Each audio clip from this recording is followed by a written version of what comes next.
자, 우리가 인생을 살아갈 때 살면서 조심할 때가 있잖아요. 조심스러울 때가 있고 또 조심하는 경우가 있죠. 대부분 우리가 귀하게 여기거나 중요하게 여기는 그 부분들을 조심하게 되는 것 같아요. 무엇을 귀하게 여기죠? 우리가 다 물질 그래서 뭐 관리하잖아요. 그냥 가볍게 여기지 않잖아요. 물질, 사람의 명예, 또는 자녀들, 또 건강 귀하게 여기잖아요. 먹는 것도 신경 쓰고 또 병원에서 그 많은 부분을 조심하게 되고 또 지난주도 미세먼지가 너무 심각하지 않았습니까? 그런 날은 또 건강을 위해서 외출도 생각하게 되고 또 여성분들 같은 경우에 또 생명을 품게 되면 그 초기 때는 정말 특별하게 조심하지 않습니까? 그렇죠? 또 조심하는 경우가 어떤 경우가 있죠? 중요하게 생각하는 부분들, 어떤 중요한 일을 앞두고 중요한 날, 일생일대 아주 나한테 중요한 그날, 그러면 절제하기도 하고 조심하잖아요. 운동선수들 어떤 시합을 앞두고 내일이 그 금메달 결정전인데 밤새도록 술 마시는 선수 있습니까? 그렇지 않죠. 컨디션 관리하겠죠. 학생들은 수능 또 이렇게 시험 잘 보기 위해서 여러 가지 또 신경 쓰고 조심하고 또 뭐 제대를 앞둔 군인들 몸살이고 정치인들은 또 선거철이 오면 아주 그냥 조심하잖아요. 말도 조심하고 모든 것들을 일거수일투족 다 조심하는 것 같아요. 또 이제 내 소유가 아닌 경우에 우리가 뭐 제주도 같은 데 여행 가서 렌트카를 사용할 때 내 차가 아니잖아요. 빌린 차니까 조심스럽게 운전하고 또 위험한 상황이 왔을 때 나에게 손해나 피해가 오지 않기 위하여 조심하면서 살아갑니다. 자, 오늘 그렇게 우리가 살아가면서 조심성 있는 경우가 있는데 34절에 이 21장 전체는 세상의 결말에 대해서 우리 주님이 말씀하십니다. 그 디데이가 있다는 거예요. 우리가 보고 있는 이 모든 세상은 언젠가 끝날이 있어요. 그 종말론이에요. 21장의 전체 내용의 주제와 의미, 종말론 속에서 34절, 36절은 마지막 종말론의 결론을 딱 주님이 내어주시는 거예요. 자, 34절에 주님이 어떻게 운을 내십니까? 오늘 말씀 제목처럼 시작! 너희는 스스로 조심하라. 너희는 누구예요? 우리죠, 우리. 하나님의 자녀들, 부활의 자녀들, 보배로운 성도들. 그러니까 성도들은 우리는 어떻게 살아갑니까? 조심하면서. 인간들이 처음에 제가 말씀드린 것처럼 조심하면서 다 살잖아요. 그 중에서 우리 성도는 더 조심하면서 합니다. 성도는 조심성이 있어요. 조심성. 세상 사람들과 다른 조심이 있어요. 세상 사람들이 하지 않는 조심성이 성도들에게는 있어요. 너희는 스스로 조심하라. 그래서 우리 성도들은 그냥 하고 싶은 대로, 그냥 본능대로, 그냥 본성대로 그냥 막 아무렇게 살 수 없어요. 그런 사람들이 아니에요. 세상 사람들은 그렇게 살죠. 그냥 본능대로 가는 대로 그냥 필대로 그냥 가는 거 아닙니까? 근데 성도들은 그렇게 살지 않아요. 아무렇게나 살지 않습니다. 신경 쓰게 되고 마음을 쓰게 되고 또 주의하게 되고 또 억제도 하고 제어도 하고 성령의 열매 중에 마지막 열매가 뭐죠? 절제. 절제는 우리에게 무슨 역할을 하죠? 브레이크. 성도는 브레이크 장치가 있는 사람들이에요. 세상 사람들은 브레이크가 없어요. 그냥 폭주하는 거예요. 그냥 한번 딱 오면 달리는 거예요. 그냥 가는 거예요. 근데 우리 성도들은 그렇지 않죠. 주님 말씀하신 것처럼 스스로 조심하며 살아갑니다. 그래서 이 사람 아십니까? 이분 알아요? 이분 영화 배우, 헐리우드 배우인데 몰라요? 아무도 크리스 샬벳이라는 분인 것 같아요. 저도 처음 알았어요. 이분이 이제 어떤 상을 받게 됐나 봐요. 수상 소감을 하는데 메시지가 막 나갑니다. 믿는 분인 것 같아요. 그리고 첫 마디가 뭐냐면 이렇게 표현하시더라고요. 당신에겐 영혼이라는 것이 있어요. 사람들이 이거 중요하지 않잖아요. 영혼이라는 것이 있어요. 그 다음에 한번 같이 읽어볼까요? 보이시죠? 시작! 그니까 중심이대요. 이것이 바로 성도예요. 그냥 아무렇게나 막 살지 않아요. 신경 쓰면서 삽니다. 조심하면서 살려고 해요. 어떤 조심들 할까요? 우리 성도들은? 세상 사람들과 다른 조심을 한다 그랬는데 성도님은 어떤 조심하면서 살고 계시죠? 일단 기본적으로 죄를 범하지 않도록 조심하잖아요. 죄를 범하지 않도록. 히브리서 이런 말씀이 있죠. 너희가 죄와 싸우되 아직 피 흘리기까지는 대항하지 않냐. 아직 좀 연약하다는 얘기죠. 성도는 누구냐면 죄와 싸우는 사람들이죠. 세상 사람들은 그 죄에 대한 인식이나 감각이 없죠. 그냥 즐겨버리죠, 그냥. 그러니까 인식이 달라요. 피 흘리기까지 싸우라는 거예요. 범죄와의 전쟁이 범죄와의 전쟁. 선포합니다. 왜 이렇게 피 흘리기까지 빡시게 그냥 치열하게 싸울까요? 이 죄는 어떤 성질이 있죠? 바이러스예요, 바이러스. 컴퓨터도 바이러스 먹으면 오류 에러가 생기잖아요. 우리 몸에도 어떤 코로나 바이러스가 오면 어떤 그 신진대사의 흐름이 밸런스가 깨지잖아요. 똑같아요. 죄는요, 우리 안에 이렇게 침투하면 오류가 생깁니다. 우리의 정상적인 가동됐던 어떤 영적인 질서가 깨집니다. 우리에게 악영향을 끼쳐요. 우리가 가장 우려하고 우리가 정말 늘 신경 쓰고 조심하는 부분이 뭐예요? 우리의 영혼이잖아요. 죄는 우리의 영혼을 상하게 만들어요. 우리 알면서 잘 안 되죠, 그렇죠? 네? 영적인 힘이 강해지면 이제 이 부분에서 이제 우리가 승리할 수 있어요. 영이 상하면 하나님은 어떤 분이라고요? 하나님은 영이시니 우리와 달라요. 영이에요. 하나님은 어떻게 교제하고 함께 살 수 있어요? 우리의 영혼으로. 그래서 시편에 보면 그 영혼이 망가지니까 시편 기자가 막 기도해요. 내 영혼 고쳐주세요. 내 영혼 살려주세요. 다윗이 막 몸부림치죠. 그래서 우리 영혼이 상하면 하나님과 교통이 안 돼요. 기도가 잘 안 돼요. 예배도 잘 안 돼요. 찬양도 잘 안 돼요. 그냥 따로 노는 것 같아요. 그 단절 상태.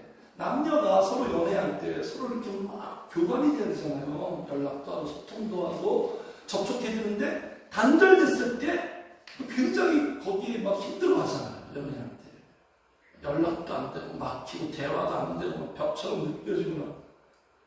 그래서 우리가 죄를 범하지 않는 거예요. 그리고 또 혈기를 부리지 않으려고 조심하죠. 그냥 내 감정으로 한번 내질러 버리면 너무 속 시원하고 좋을 것 같은데 거기에서는 타격이 이만저만이 아니거든요. 그걸 아는 거예요. 내가 혈기를 부리면 내가 승질을 한번 내면 그 순간은 좋죠. 거기에 넘어가지 마세요. 속지 마세요. 그때는 가슴이 후련하죠. 야, 왜 참어, 왜 참어. 우리 옆에서 막 그런 얘기하는 세상 사람들이. 그래서 우리가 한번 딱 내지를 넣으면 상처를 받습니다. 상대방만 상처받는 거 아니에요. 나도 상처받아요. 그래서 저는 이제 요새는 거의 혈기를 거의 안 내는 것 같은데 예전에 막 10년 전만 해도 한번 와이프한테 승질을 한번 냈다가 그 다음날 새벽에 기도를 전혀 못했어요. 맨날 기도만 하면서 사는 사람인데 기도가 전혀 안 되는 거예요. 와, 이렇게 안 되는구나. 감사해요. 하나님이 나한테 일깨워 주시는구나. 만약에 기도가 잘 돼봐요. 그럼 또 그냥 아무 것 없이 승질 냈을 거 아니에요. 하나님이 안 되게 하는 것도 은혜예요. 제가 때로는 설교가 안 되고 죽을 때가 있거든요. 그것도 은혜예요. 뭔가 점검을 하는 거예요. 점검. 영적으로 뭔가 지금 미세한 문제가 생겼다. 뭔가 안 되는 것도 근데 거절하신 것도 감사해요. 감사. 또 선택과 결정을 할 때 세상 사람들은 그냥 선택하죠. 그냥 결정하죠. 자기의 이익을 위해서 이게 나한테 이익이 되느냐 안 되느냐 그 기준에 따라서 성급하게 선택 결정하죠. 근데 대부분 그렇게 결정하면 결국은 후회하게 됩니다. 그 모든 결과는 내가 책임을 져야 돼요, 성도님들. 지혜로운 사람들은 그걸 딱 그 판사를 이룰 줄 알아요. 그럼 어떻게 우리가 선택해야 기도 많이 하면서 선택해야 돼요. 그게 가장 지혜로운 선택이에요. 기도 많이 하고 심사숙고하고 하나님이 나한테 뭔가 감을 줄 때까지 또 여러 영적 지도자들과 대화하고 상의하면서 거기에서 내린 선택과 결정이 나를 유익하게 하지 그렇게 기도하지 않고 그냥 내가 나한테 이익이 된다 이렇게 선택하면 결국 그 책임 내가 다 지게 되어 있어요. 이런 부분 조심하는 거예요, 우리 성도들은. 선택과 결정. 또 이런 말씀 있죠. 같이 읽어요. 시작. 그런 듯 상들로 생각하는 자는 넘어질까 조심하라. 내 인생에 전성기 있을 때 잘 나가야 되냐. 대부분 여기에서 다 넘어집니다.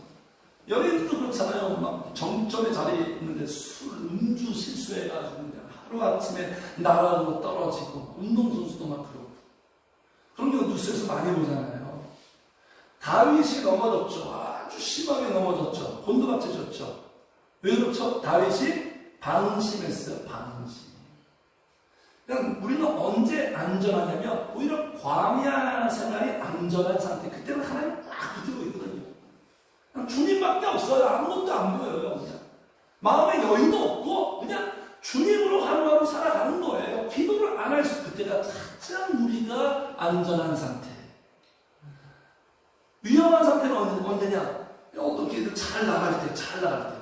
같이 합시다. 잘 나갈 때 조심하자. 잘 나갈 때 마음에 조금 풀리거든요. 영적인 긴장감이 조금 해이해져요. 성도는 항상 영적인 긴장감이 있어요. 이 텐션이, 영적인 텐션이 팽팽해야 돼요. 이게 느슨해지면 안 돼요. 테니스 라켓 있잖아요. 그 텐션이 느슨해지면 끊어져요. 끊어져. 텐션이 빵빵 단단해야지 안 끊어지고 공을 칠 때도 타격감이 좋아서 공이 쭉쭉 강하게 나가거든요. 마찬가지예요. 다윗이 방심했어요. 다윗이 방심. 뭐 문제가 없어. 모든 게 잘 돌아가. 그냥 주변 다윗 시대가 이스라엘 최고의 전성기예요. 주변의 중동국가가 다윗한테 다 조국을 바치고 그런 시대가 언제 있었어요? 솔로몬은 아버지 때문에 다 그 복을 누렸거든요. 그런데 다윗이 그 잘 나갈 때 방심해가지고 한순간에 추락했잖아요. 이런 것들을 조심하는 거예요. 그리고 늘 우리가 조심하는 부분은 우리의 기도 생활, 내 기도 생활에 문제가 생기지 않도록 항상 조심하고. 마귀는요, 목표가 딱 한 가지입니다. 어떤 면에서는, 그러니까 일단 안 믿는 사람들은요, 예수님 모르는 사람들은 교회를 못 오게 해요, 교회를. 어떤 주일날 별별 일이 다 생겨요. 하여튼 교회 오는 발걸음을 차단해버리는 거예요. 믿는 사람들은 이제 교회에 와서 그냥 예배만 드리고 막 썬데이 크리스찬으로만 남게 하고, 믿는 성도들한테는 무엇을 절대 반대한다? 결사반대? 기도 생활입니다. 기도 생활, 마귀의 목표 딱 그것도 한 가지예요. 복잡하게 우리가 생각하는 안 돼요. 기도 생활 무너지면 다 무너져요. 그렇잖아요. 연쇄적으로 기도 생활이 무너지면 우리의 속이 무너지고, 속이 무너지면 우리의 겉에 부분도 다 무너지고, 그냥 도미노 현상처럼 다 무너지는 거 마귀가 귀신같이 알아요. 귀신이니까. 기도 생활만 딱 무너지면 돼요. 거기만 딱 건드리면 돼요. 이 부분에서 우리가 싸우는 거죠.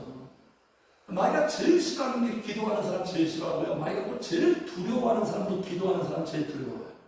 똑똑하고 뭐 권력 있고 이런 사람 하나도 안 두려워요. 볼품 없어도 기도하는 사람, 그런 사람들을 마귀는 제일 두려워해요. 왜냐하면 그런 사람들을 통해 하나님의 역사가 나타나고 마귀의 나라가 다 무너지니까. 그래서 예수님 말씀하셨죠. 기도 외에는 이런 건 나갈 수 없다.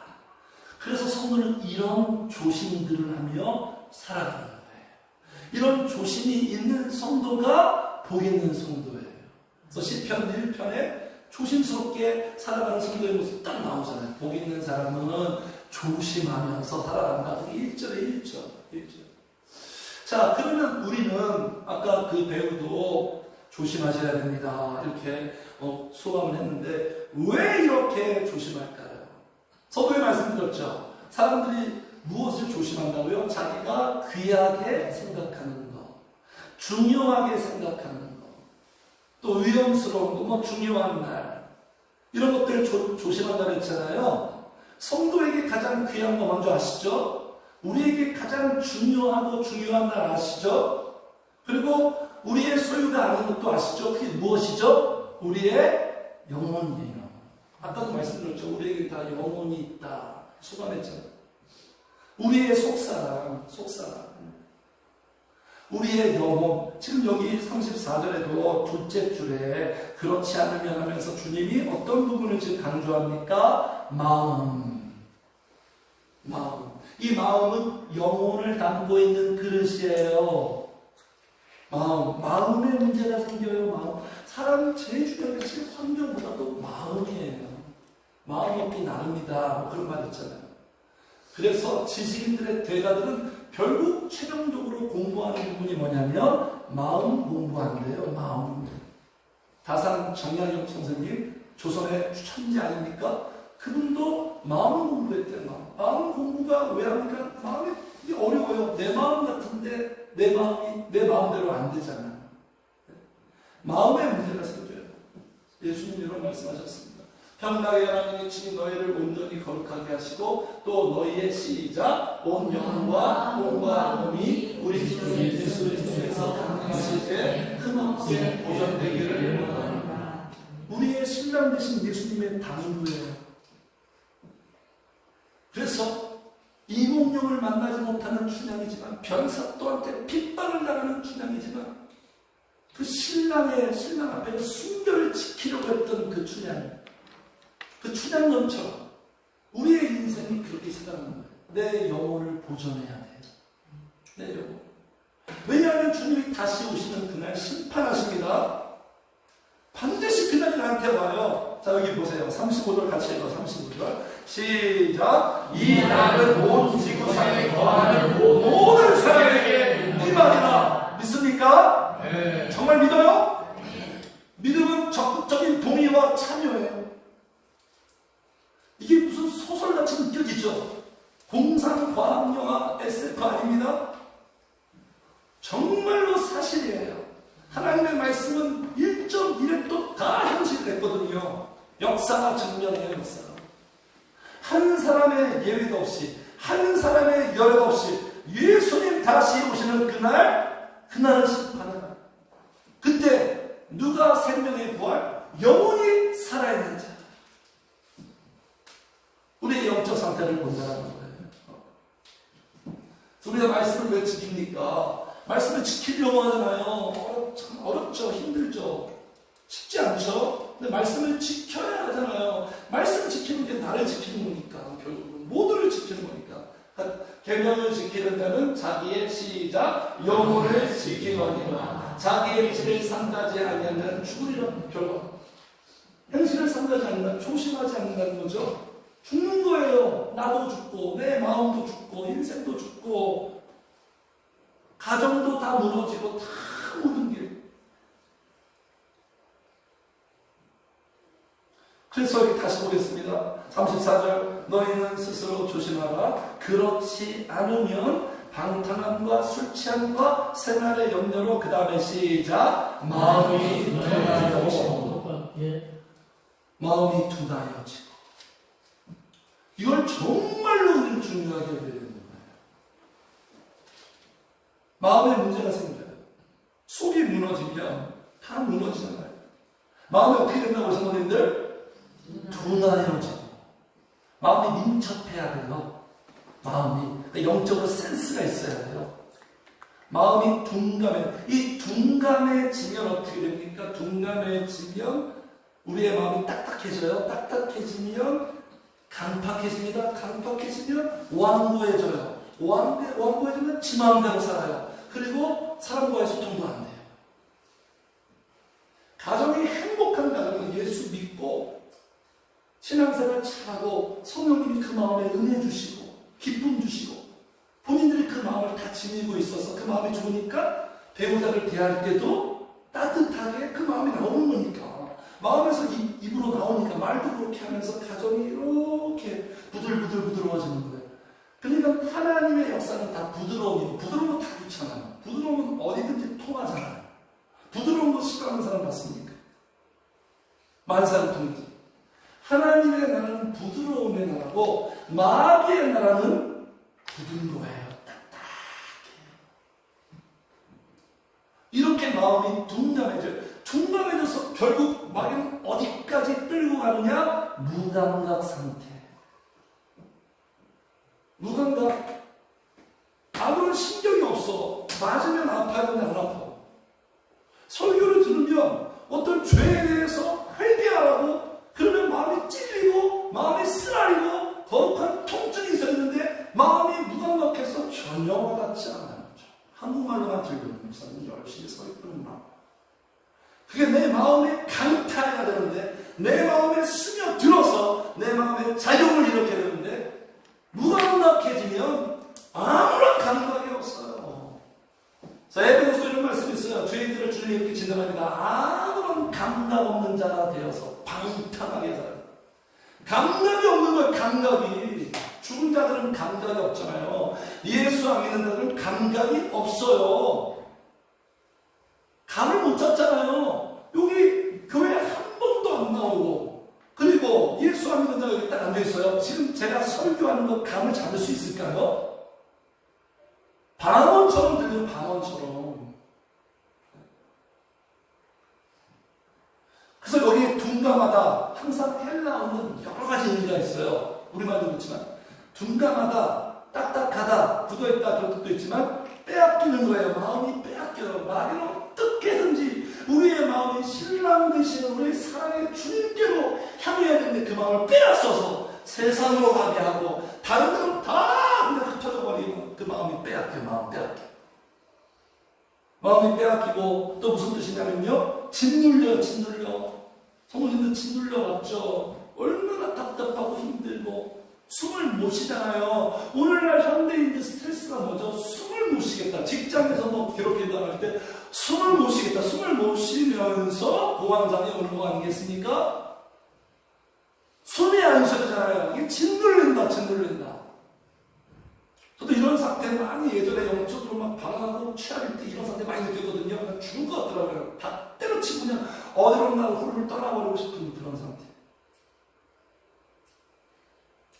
짓눌리는 거예요. 짓눌리니까 압박감을 당하는 거죠. 압박감을 당하니까 부담스럽고 부담감이 막 충만하고 무거우니까 영이 마음이 무거우니까 피곤한 거예요. 성도님들, 우리의 삶이 빡세서 피곤한 것도 있지만 내 영이 짓눌려 있으니까 피곤한 거예요. 마음만 쌩쌩하면, 마음과 정신이 육체를 지배한단 말 있죠. 마음만 쌩쌩하면, 내 영만 살아있으면 내 육체는요 금방 힘을 얻어요. 성도님들. 그래서 여기 보세요. 손상시키는, 우리의 마음을 손상시키는 세 가지가 나옵니다. 이 세 가지는요 마귀의 재래식 무기예요. 마귀는 최첨단 무기를 사용하지 않아요. 고전틱합니다. 언제나 재래식 무기를 사용하는데 그게 다 통해요, 인간들한테. 자, 손상시키는 세 가지 바이러스가 뭐라고요? 첫 번째 뭐죠? 방탕함과, 두 번째 술 취함과, 세 번째 생활의 염려. 이 세 가지가 우리의 마음을 손상시킵니다. 이걸 조심해야 돼요, 성도님들. 이건 내버려두면 안 돼요. 이걸 즐기면 안 됩니다. 다 죽는 거예요. 다 죽는 거. 나를 위하는 거죠. 사람들은 그렇죠. 왜 즐겨요? 결국 내가 기분 좋잖아요. 나를 위한다고 하지만 그 위하는 게 나한테 다 독이 돼서 나를 해하는 거예요. 이걸 몰라요. 이걸. 감쪽같이 속아요, 마귀한테. 나를 위하는 건데 그게 나를 망치는 거예요. 그래서 방탕함, 뭐 대충 무슨 말인지 감이 오죠? 이 방탕함은 어떤 상태냐면 육신의 쾌락과 즐거움이 그 사람의 마음을 누르고 도취시키고 있는 상태예요. 그러니까 뭔가 우리 방탕에 빠진 사람은 본인이 선택해서 방탕의 상이 아니라 뭔가에 사로잡혀 있는 거예요. 이 뭔가가 누구예요? 마귀죠, 마귀. 세상을 이용해서. 우리 육신의 본성을 자극해서. 그러니까 지배라고 해요, 지배라고 하면 사로잡혀 있는 거예요. 그래서 이 방탕한 상태가 또 무슨 뜻이냐면, 막 머리를 흔드는 거예요. 이분한테 머리를 막, 한마디로, 머리도 없는데 막 흔들었어요. 머리를 막 흔드는 거. 정신 못 차리는 상태. 정신 못 차리는 상태. 말씀에 이런 표현이 나오죠. 너희는 정신을 차리고. 예수 믿고 성령님이 임해야 믿는 비로소 정신 차려요. 교육으로 정신 차린다고요. 그게 됐으면 너무 쉽죠, 우리 세상은. 그래서 현대인들 다 보세요. 무엇인가에 어딘가에 다 중독되어 있어요. 중독되어 있다니까요. 인간 중독. 어떤 성경 버전은 그 메시지라는 그 성경 버전은 여기 방탕함을 쇼핑에 중독되지 말라고 나오더라고요. 쇼핑 중독. 다 눈에 보이는 거 저거 내가 갖고 싶다, 입고 싶다, 차고 싶다. 젊은 애들 게임 중독, 알코올 중독, 요새는 마약까지 중독. 각종 중독들, 그러면서 우리의 마음에 손상을 시켜서 사로잡히게 해가지고 예수님 다시 오시는 그날에 덫에 딱 걸려서 그냥 다 끝장내겠다는 거예요, 마귀가.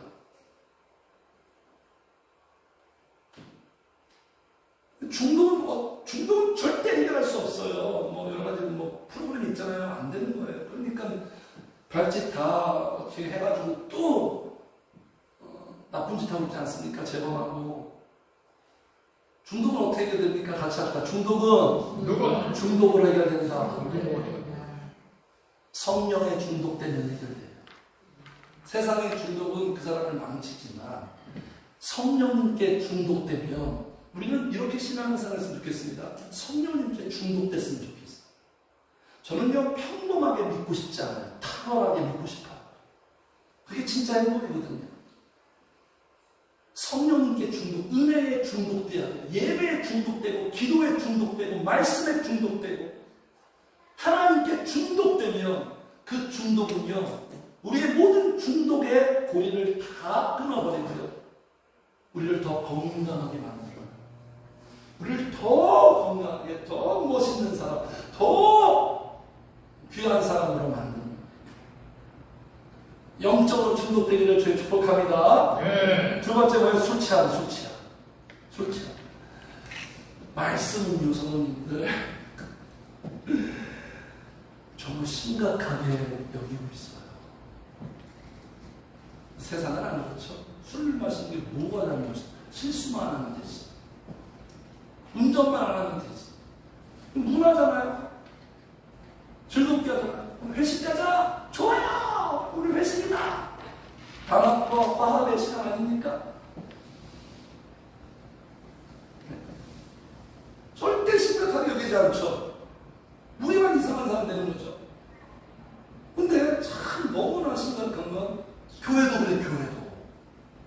목사님들도 그래요.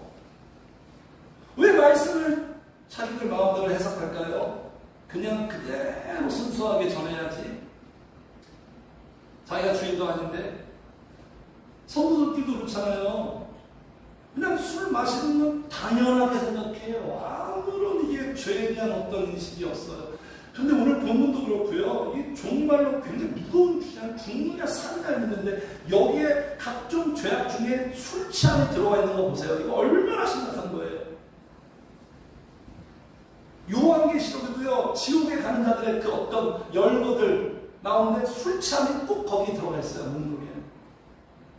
믿는 사람들끼리 야, 한 잔쯤이야. 저는 테니스 코트 가면 지금도 술을 권합니다. 몇 년째 여신지 몰라요. 아, 목사님, 이건 술 아니, 막걸리. 내가 아는 목사님 술 마시는데 왜 우리가 술을 조심해야 됩니까? 한 가지예요. 다른 하나도 없어요. 강력, 저는 몰랐어요. 이것도 똑같아요. 우리의 영혼을 파괴해요. 우리는 영혼이 잘 돼야 범사가 잘 되는 사람들인데, 영혼이 문제 생기면 도대체 내 범사는 어떻게 되는 겁니까? 꼬이고 이상해지잖아요. 이 영혼을 지켜야지.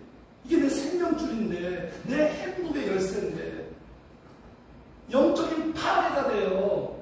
그 영혼의 파괴가 사람과의 관계도 파괴되고, 그리고 우리는 누구만 의지해야 돼요? 누구만 의존해야 돼요? 우리 하나님만 의지해야 되잖아요. 근데 술을 마시게 되면 술을 의지한단 말이에요. 알코올을 의지해요. 스트레스 받으면 술 마시고, 외로우면 술 마시고, 힘들면 술을 의존하고, 하나님이 있어야 할 마음의 자리에 알코올이 딱 그 자리에 지금 앉아있는 거예요. 이게 다 마귀의 역사입니다. 인생을 망하게 하는 거예요. 터닝 포인트가 필요합니다. 반전이 일어나야 돼요. 우리 인생에. 어떻게 보면 우리 그대로 가면 안 돼요. 지난날에 산 답습하면 안 됩니다. 같이 읽어요. 시작. 음행과 묻은 포도주와 새 포도주가 마음을 빼앗는. 그렇죠. 포도주뿐만 아니라 우리 남자들 음란한 것들, 그죠? 음란 영상물, 유튜브도 조심해야 되는 거예요. 도초에 다 우리의 마음을 파괴할 것들로 그냥 사람 천지예요. TV를 틀면, 핸드폰을 열면 너무나도 손쉽게, 경험한 분은 다 경험할 수 있다는 음란함에 한번 빠져보세요. 이거 나쁜 거 알면서도 못 나와요. 거기에 막 들어갑니다. 그런 사람들은 신앙생활 제대로 하겠습니까? 기도생활이 되겠어요? 덫이에요, 덫. 올가미 흔적. 마귀는 덫을 딱 거기에 설치해놓고 기다리는 거예요. 그게 방탕함과 술 취함과 오늘의 생활의 염려의 대표적인 세 가지 덫들. 마지막 세 번째, 무엇이죠? 생활의 염려. 염려 앞에다 왜 생활을 수식했을까요? 우리의 생활 자체는 다 염려할 것들, 염려할 것밖에 없는 거 아니겠습니까? 우리의 생활이, 우리 성도들 형편 저도 아는데, 우리 돈이 엄청나게 많습니까? 안정된 것도 없잖아요. 늘 우리의 생활은 염려잖아요. 자식 때문에 염려하고, 경제 때문에 염려하고, 여러 가지 문제들이 그냥 여러 가지 있었어. 늘 염려해, 늘 염려. 그래서 생활에 염려해요, 생활에. 매일의 생활 속에. 우리 성도님들은 지금 생활하시면서 어떤 염려를 하고 계시나? 염려거리가 있으시죠? 그죠? 없는 분 하는 사람도 없을 것 같은데요. 그 염려거리를 기도거리로 바꾸시기를 축복합니다. 네. 그럼 염려가 안 될 거예요. 그래서 이 염려는 어떤 상태냐? 우리의 마음이 다른 방향으로 이끌어 가는 것. 이게 바로 염려예요.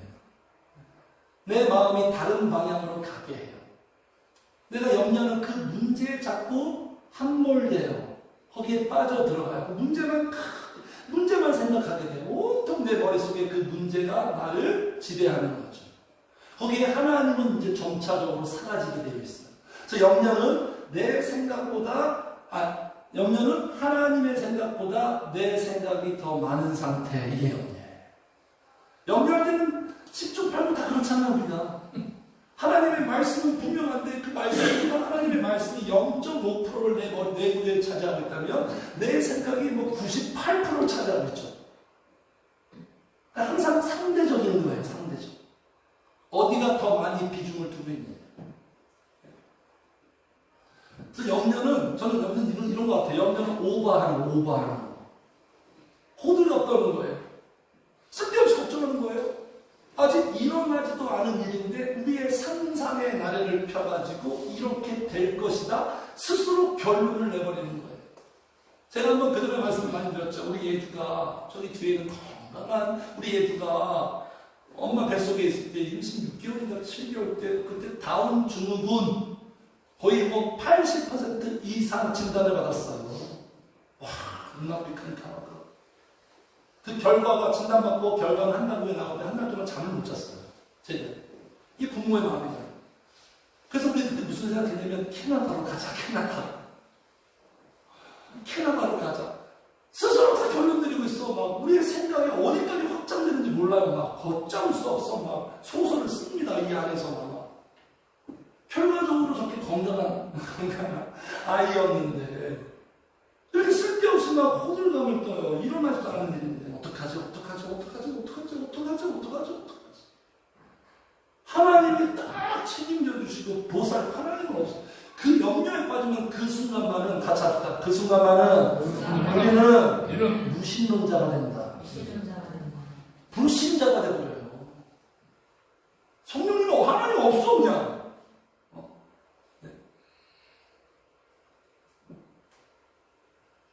그래서 이 염려도 치명적인 바이러스예요. 빌립보서 4장에 빌립보서는 기쁨의 서신이잖아요. 4장은 늘 이런 얘기를 합니다. 항상 기뻐하라. 또 기뻐하라. 그 기쁨을 파괴하는 바이러스가 뭐냐? 염려. 그래서 7절에 아무것도 염려하지 말고 오직 모든 일에 기도와 염려를 기도거리로 바꿔라. 우리의 기쁨과 평강을 다 빼앗아가요. 아무것도 염려하지. 그래서 이렇게 되는 거예요. 그래서 조심해야 되는 거예요. 그래서 문제의 원인은 뭐예요? 이렇게 만약에 방탕하게 그리고 막 술 취함으로 또 생활의 염려 속에 빠져서 허덕거리고 허우적대고 있다면 어디가 문제가 있는 거예요? 근본적으로 스스로 조심하지 않고 있는 거예요. 신경 쓰지 않고 있는 거예요. 주의하지 않고 있는 거예요. 이게 바로 문제의 원인이에요. 여기서도 헬라어는 이 조심하라가 여러 가지 뜻이 있습니다. 또 새롭더라고요. 이런 뜻이에요. 자, 조심하라. 프로세코예요. 프로세코. 그리스 말. 자, 무슨 뜻이다? 주의하다. 그리고 전념하다. 이런 뜻이 있는지 몰랐어요. 조심하라. 그리고 마음을 돌리다. 마음을 쏟고 노력하다. 애착하다. 몰두하다. 빠지다. 탐닉하다. 이게 조심하라예요. 이게 뉘앙스가 아닌 것 같은데, 그죠? 이게 바로 프로세코예요. 성도님들, 세상 사람들은 다 전념하고 마음 올리고 쏟고 노력하고 애착하고 몰두 빠지고 탐닉 다 어디에다 포인트가 뭡니까? 돈 버는 일에, 성공하는 일에, 자아를 실현하는 일에, 자신을 집중하고 가꾸는 일에 다 프로세코하고 있어요. 근데 성도의 프로세코는 무엇일까요? 이거 다 동사가 감이 오죠? 포인트가 뭔지 아시죠? 어디에 우리는 주의하고 전념하고 돌리고 쏟고 노력하고 애착하고 몰두하고 빠지고 탐닉하나요? 성도의 프로세코 무엇일까요? 주님이 여기 말씀하시죠. 36절 결론에 이러므로 너희는 장차 올 이 모든 일을 능히 피하고 인자 앞에 서도록 시작 항상 기도하며 깨어 있으라. 이게 프로세코예요. 그러니까 문제의 원인은 뭐예요? 기도에 주의하지 않고 청렴하지 않고 마음도 없고 애착과 몰두와 탐닉도 없으니까 그렇지 않으면 방탕함과 술취함과 생활의 염려의 늪에 다 빠지는 거예요. 기도하지 않을 때가 성도는 가장 위험한 거예요. 교회에 나와서 신앙생활하지 않을 때 인간이 가장 위험한 거예요. 내 삶에 문제가 많은 게 위험한 게 아니에요. 팩트를 정확하게 아셔야 합니다. 기도할 때가 가장 안전한 상태예요. 다윗 보세요. 그가 뭐 문제 생겼습니까? 이스라엘 백성들 광야에서 맨날 못 산다고 징징댔지만 주님 말씀하시잖아요. 니네들의 발이 붙은 적 있냐? 옷이 헤어진 적 있냐? 왜 스스로 그냥 호들갑 뜨고 오버하냐?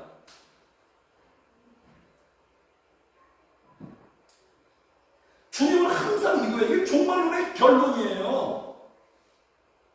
예수님이 다시 오실 때까지 우리가 예수님을 언젠가 대면하게 됩니다. 성도님들. 1대1로 대면하는 그날이 반드시 나한테 와요. 내 인생 최고의 날에 그 시작이 나한테 와요. 그러니까 오늘 말씀도 주님이 우리에게 골든타임적인 어떤 기회를, 모든 말씀은 우리에게 기회를 주는 거예요. 이러므로 너희는 장차 올 이 모든 일을 능히 피하고 장차 반드시 나한테 온다는 거예요. 이 날들이. 주님 앞에 딱 굳건하게 서도록 패배자가 아니라 승리자로 그렇게 서 있도록 항상 기도하며 깨어있어라. 이걸 조심하라는 거예요. 이걸 스스로 조심하라. 목사님이 기도해 주죠. 성도들을 목사님이 기도해가지고 성도들이 물론 영향이 있지만 결국은 스스로 해야 되는 거예요. 스스로 할 수 있도록 그 자생력을 키워주려고 제가 계속 도와주는 거예요. 장성하게 만들려고. 네. 여기에 달려있는 거예요. 항상 기도하며 깨어있으라. 우리의 인생 여기에 달려있습니다. 아직 감이 안 와도 이건 사실이니까 성도님들, 기도하는 사람들은 감이 올 거예요. 여기에 달려있어요. 여기에 작업하는 거예요. 예수님이 왜 예수님 했죠? 이렇게 살았어요. 여기 보세요. 37절. 예수님의 일상의 패턴이에요. 아주 단조롭고 단순한 예수님의 일상입니다. 37절 같이 해서 시작. 예수께서 마리아를 성전으로 가르치시고 밤에는 나가 감람원에서 쉬시니. 낮에는 열심히 말씀 가르치시고 밤에는 감람원이라는 곳에서 산에서 쉬었어요. 예수님은 자연인처럼 그렇게 쉬었다는 얘기가 아니라 여기에 쉬시니라고 지금 보이지만 기도했다는 기도. 밤마다 기도. 피곤할 텐데 그냥 기도가 쉼이에요. 기도가 모든 걸 다 풀어요. 성령님도 지금 기도가 노동이 우리한테 조금만 기도에 이제 우리 수준 높아도 쉬는 거예요. 기도. 이 시간이 제일 따뜻하고 포근해요. 이 자리에 없으면 더 피곤해. 기도는 우리에게 힐링을 제공하는 거예요. 쉼을 줘요. 쉼. 거기서 다 풀리고 거기서 릴렉스 되고 또 새로운 힘을 얻고 이렇게 되는 거예요. 이런 선순환이 기도를 통해서 막 이루어지는 거예요. 그러면서 내 마음의 밸런스가 잡히는 거예요. 이게 딱 깨트리는 게 마귀예요.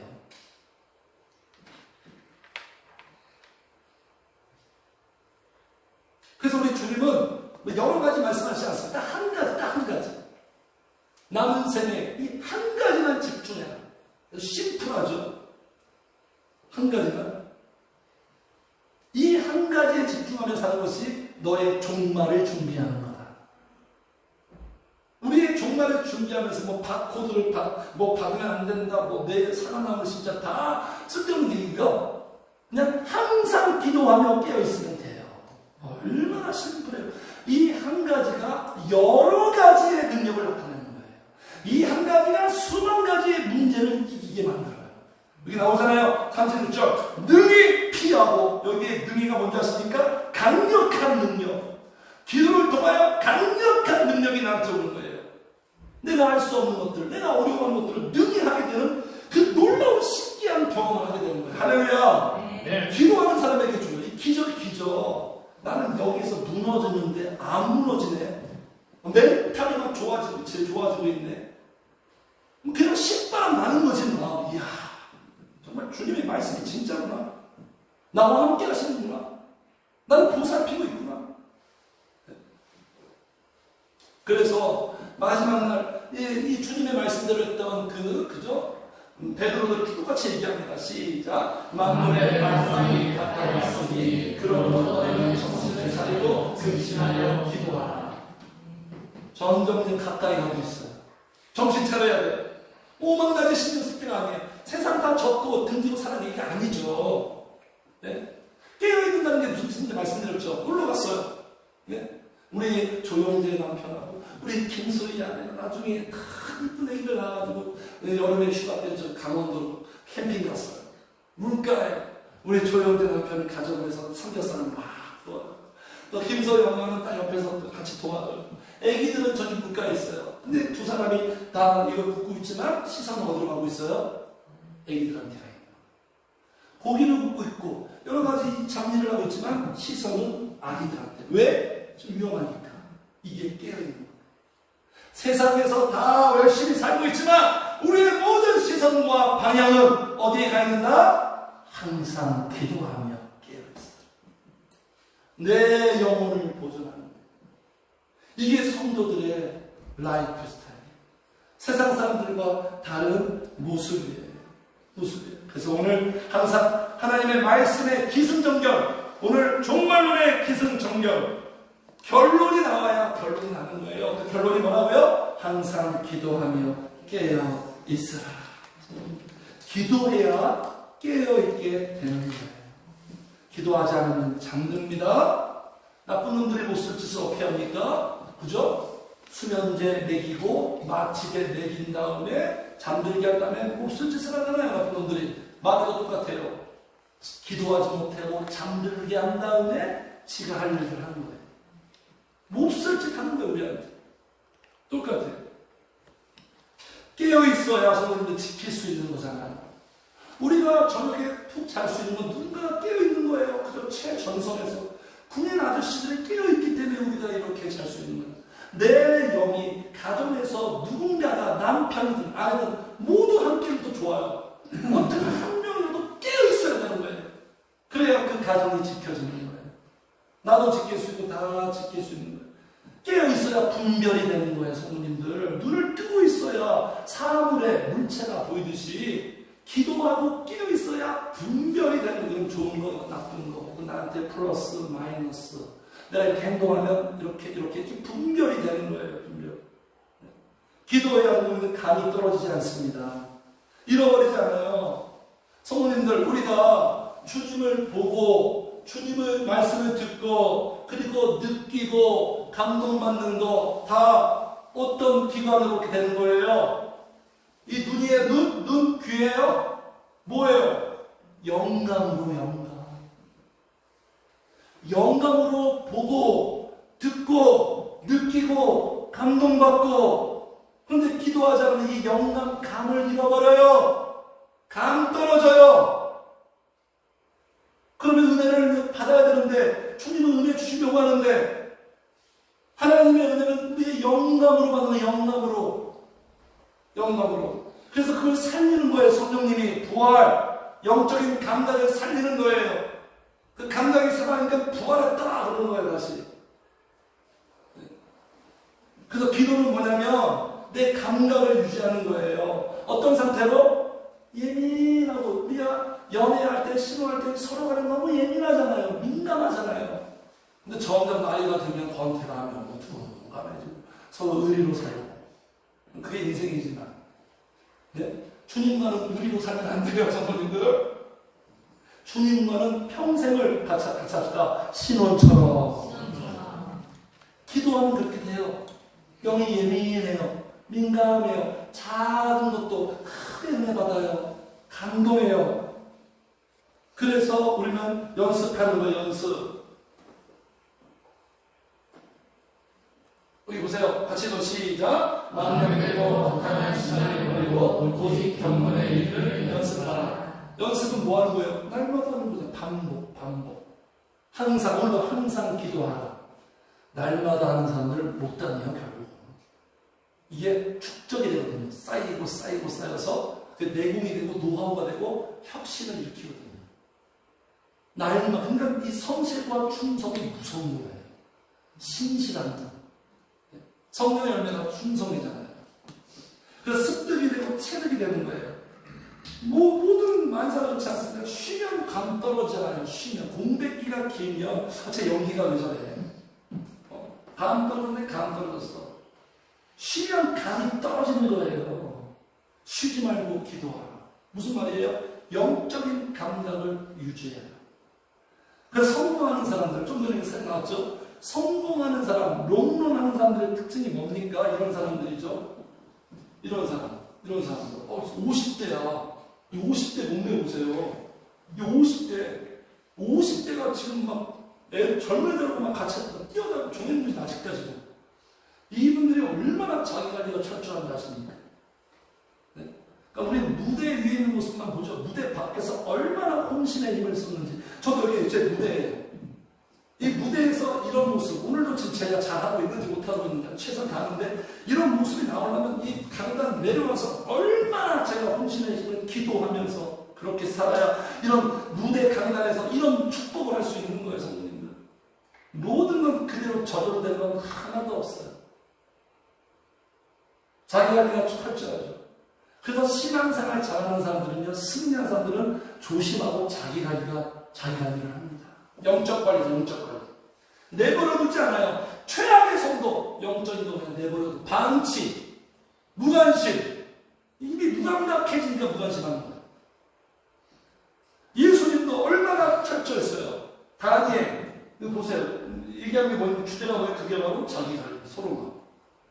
자기 관리돼서 이렇게 하잖아요.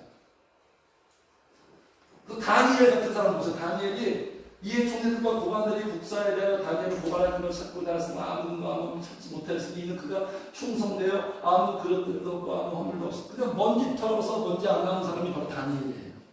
그 말이 예외가 된 사람. 왜 이렇게 다니엘 이런 사람이 되었느냐? 철저한 관리. 다니엘이 이 조서의 왕의 도장에 찍힌 것을 하기 뭐냐면 다니엘 죽이려고 법을 만들었어요. 다니엘은 유다 사람인데 바벨론의 총리가 되는 거예요. 얼마나 텃세와 견제와 긴장을 받겠어요. 그 정치 그 상황 속에서. 이방인인데 권력 다툼 속에서. 자기 집에 돌아가서는 윗방에 올라가 예루살렘을 향한 창문을 열고 전야가들 시작. 하루 3번씩 무릎을 꿇고 기도하며 그 하나님께 감사하라. 이게 다니엘의 성공 비결이에요. 평생을 살았어요. 하루에 얼마나 바빠요. 총리가. 그러면서 자기 영적 관리하려고. 이거 무너지면 다 무너지니까, 기도 무너지면. 하루에 3번씩. 한 번도 아니고 3번씩.